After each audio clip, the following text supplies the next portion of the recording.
Avec bien sûr le premier des deux invités. Avec lui, nous allons parler de la restructuration de la CENI et quelle place pour la société civile. Notre invité, c'est Norbert Yamba Yamba. Il est acteur politique de la société civile. Bonjour et bienvenue. Bonjour.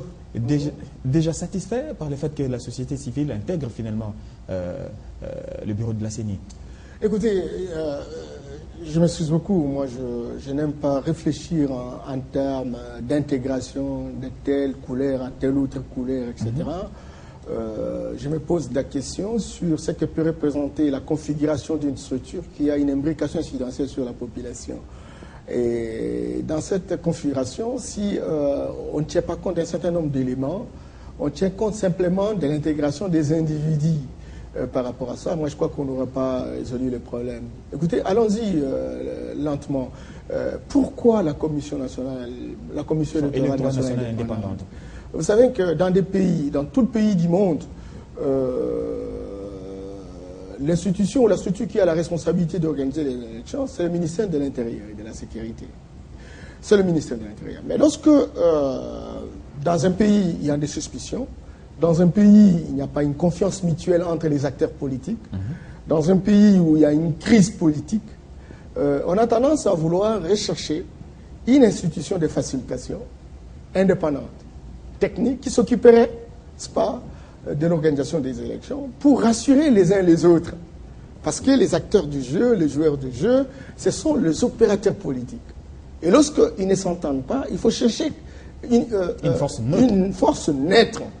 Mais croyez-moi, on est parti sur un fond de contestation. Dès lors que la force neutre aujourd'hui, ce sont des personnes qui seront désignées par les composantes politiques, notamment l'opposition à la majorité.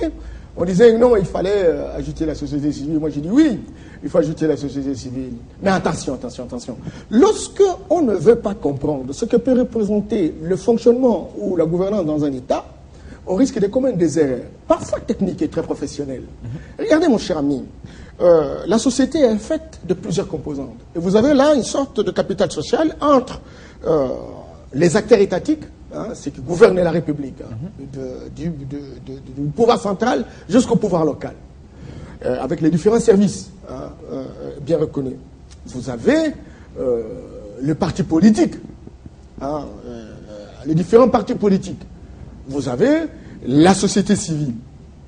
La société civile, vous avez les églises, vous avez les commerçants, les opérateurs économiques, vous avez les professeurs, les enseignants d'une manière générale, les dockers, les paysans, tous les journalistes, etc. Ceux qui ne font pas partie des institutions de la République. Et donc, il y a une répartition des rôles. Aujourd'hui, la gouvernance voudrait qu'en fait, qu'il y ait une gestion des relations entre les différentes composantes de la République. Il y a la composante du gouvernement de la République, qui a la gestion continue de la République, qui doit donner des services qualité à la population. Il y a les partis politiques qui, eux, ont la responsabilité de conquérir et d'exercer, de conserver pendant longtemps le pouvoir. Et vous avez la société civile, qui en réalité, c'est la population représentée par soi-même, qui a pour mission de s'occuper de l'action des autorités par rapport à la répercussion vis-à-vis de la population. Et là, maintenant, ce type d'action de la société civile, on appelle les actions d'appui à la démocratie. Parce que la règle du jeu, c'est entre l'opposition et le pouvoir. Et l'arbitre, c'est la société civile. Et lorsqu'on se trouve dans une situation où on doit avoir une institution qui a la présomption d'être neutre, qui a la présomption d'être indépendante, on ne doit pas aller en direction ni du pouvoir, ni de l'opposition, mais on doit revenir à la société civile. Par là, si je vous comprends bien, c'est comme si vous n'êtes pas d'avis qu'on intègre la société civile dans le bureau de la Commission électorale nationale indépendante. J'ai dit que la société civile, c'est une institution d'appui à la démocratie. La CENI, c'est une institution d'appui à la démocratie. Et donc, le travail que la société civile fait continuellement, c'est pour appuyer la démocratie. Vous avez des organisations de droits de l'homme qui appuient les droits de l'homme. Vous avez des organisations électorales qui appuient les élections. Vous avez des organisations de développement qui appuient le développement. Vous avez des organisations agricoles, des organisations environnementales. Toutes ces organisations appuient dans les différents secteurs de la vie nationale la démocratie. Et la démocratie, véritablement, c'est un outil moderne de résolution du pacifique des conflits. Alors maintenant, le grand problème aujourd'hui, c'est que les règles de jeu ne sont pas respectées. Vous savez que chaque jeu a des règles de jeu. Ouais. Même le jeu du hasard a des règles de jeu. Le hasard constitue des règles de jeu du hasard. Au préalable, respecter. Bien entendu. Aujourd'hui, on est dans un match. Vous avez d'une part Vita Club, vous avez Mazembe, et vous avez l'arbitre. Eh bien, écoutez, Vita Club refuse de jouer le rôle de joueur, il veut faire être arbitre. C'est ça la difficulté. Et la confusion entre sur le terrain.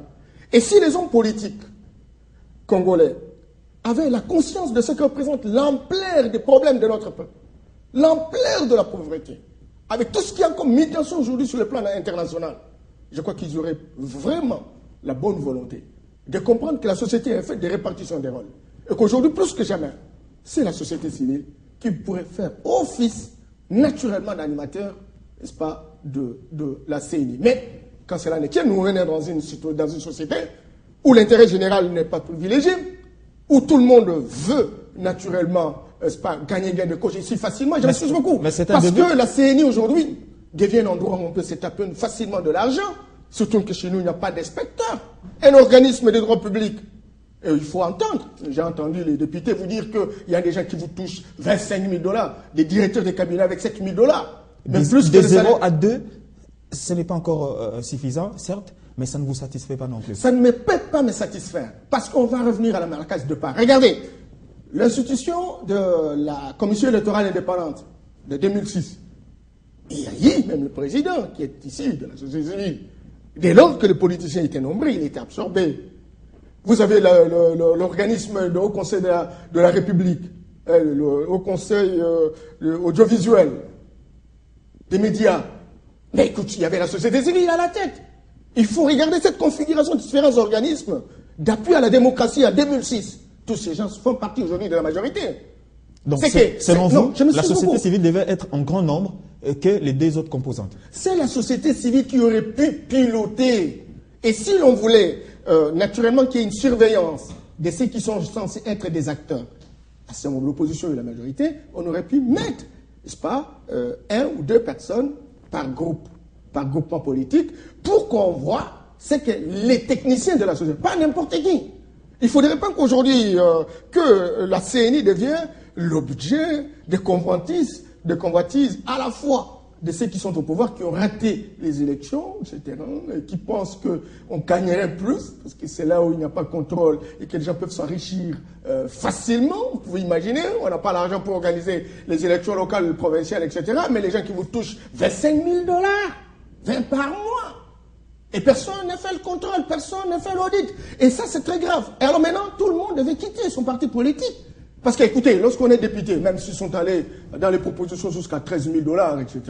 Mais quand quelqu'un a 25 000 $, on a tendance à quitter là où il y a 13 000 $ pour aller vers 25 000 $. Ça, c'est la préoccupation de la classe politique aujourd'hui. Comment gagner l'argent, comment facilement se taper une maison, comment facilement... Alors que cela devait être quoi?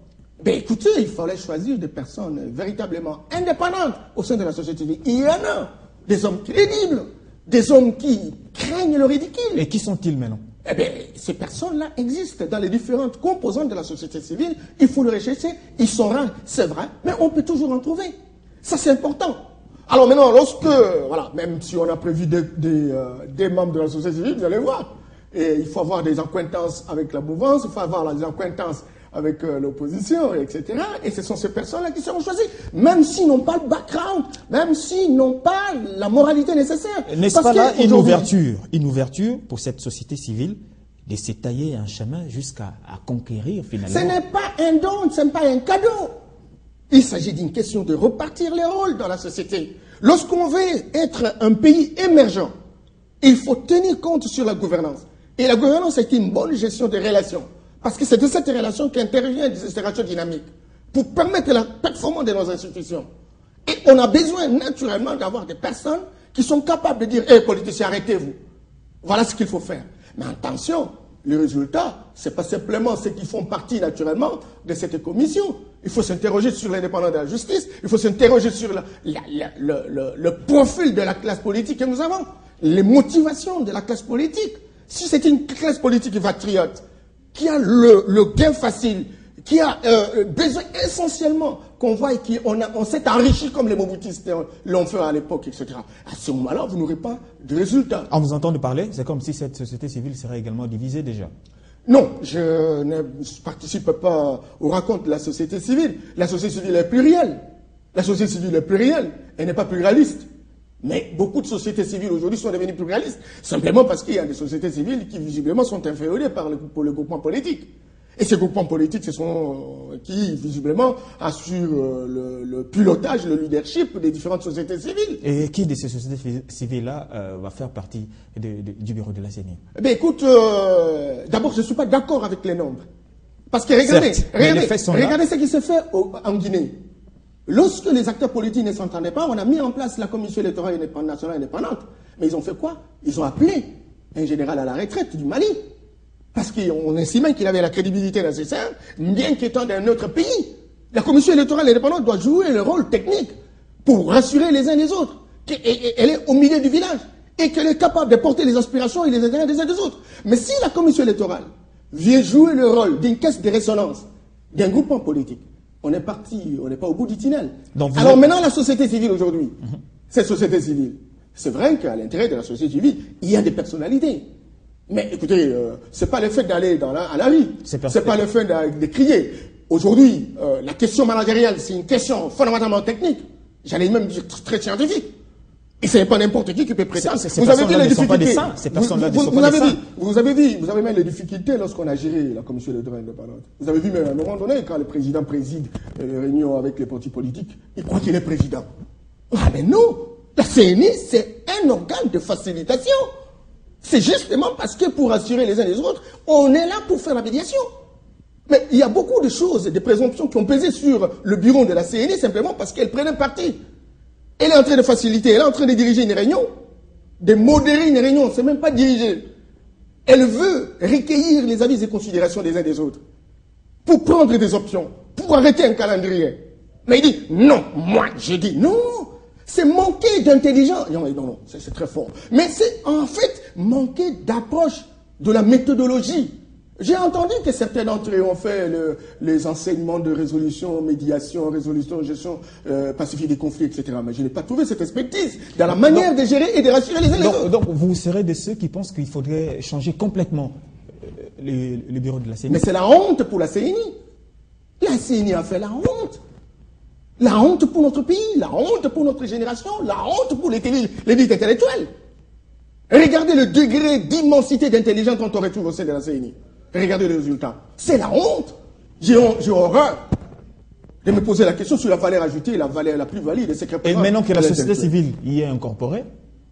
Y est incorporée à quel nombre? 2 personnes sur les 11. C'est déjà le pluriel. Eh bien écoute, il ne faut pas s'amuser avec le pays comme ça. Nous sommes en plein 21e siècle où la révolution informatique, la révolution technologique, on ne peut pas s'amuser sur des petites choses inutilement comme ça, où tout le monde veut danser, crier, chanter, etc. Non. On veut que le Congo soit respecté à sa dimension, à sa hauteur, à sa grandeur. Et là, on a besoin des hommes crédibles qui visiblement peuvent avoir des ramifications sur le plan national et international. Concrètement, selon vous, qu'est-ce qui devrait être fait au sein de ces bureaux de la CENI? Moi, je serais souhaité que sur les 11 personnes, si on veut les 11, que l'on prenne 7 issus de la société civile et les 4 viennent des partis politiques. 2-2. Parce que ce n'est pas... Pourquoi? 2-2 pourquoi? Parce qu'effectivement, ils se retrouvent au niveau des partis politiques. Ils se retrouvent au niveau du gouvernement de la République. Ils ont la gestion. Ils ont des moyens. Mais ils ne s'entendent pas entre eux. On aurait confié cette responsabilité au ministère de l'Intérieur. Il me semble qu'ils n'ont toutes pas confiance par rapport au ministère de l'Intérieur. Mais il faut chercher quelqu'un d'autre. Quelqu'un va vous dire, écoutez, monsieur Yamba, il n'y a pas de société civile. Mais c'est quelle responsabilité, ça? La société civile, c'est seulement ceux qui sont dans les ateliers, en train de bouffer ensemble avec les politiciens. Est-ce qu'on peut comprendre qu'effectivement, tout ce pays, on ne trouve pas de personnes qui ne se retrouvent pas sur les râteliers politiques? Peut-être que ces personnes ne se manifestent pas non plus. Comment pas se manifester? Mais donner la responsabilité aux différentes composantes pour faire le choix de ces personnes, parce que nous nous connaissons entre nous. Mais lorsque vous voulez téléguider partout, vous voulez quoi? Vous voulez que le Congo véritablement disparaisse de la carte mondiale? Si on veut tout commander, on veut tout soumettre les gens pour danser des tam-tams. Mais c'est pas